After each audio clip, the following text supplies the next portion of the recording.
phenomena and what we can do and how it motivated us to run these steps and describe a new wettability characterization method.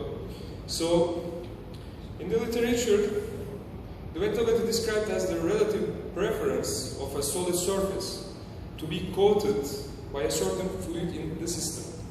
In other words, wettability can be described as the tendency of a fluid to spread on a surface while that fluid also the surface in contact with another immiscible fluid.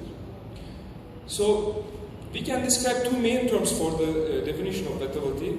One of them is hydrophilic, which refers to water wet in the reservoir, and the other one is hydrophobic, refers to oil wet in the reservoir.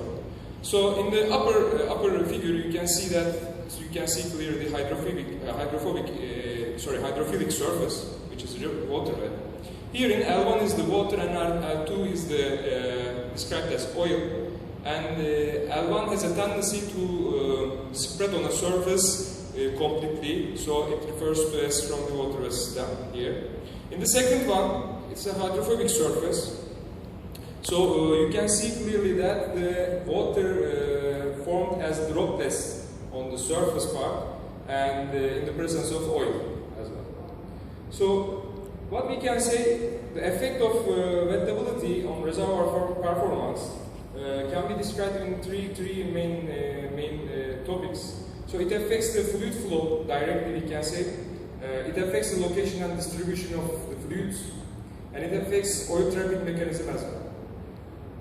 So from this point, we can say that reservoir rock wettability is affected by the following factors. What are these? Rock mineralogy. The distribution of the minerals in the rock part affect that, and equilibrium of the reservoir oil and formation water, and conditions of the pore surface of reservoir rocks as well. So the other one is adsorption and deposition of oil constituents on the rock.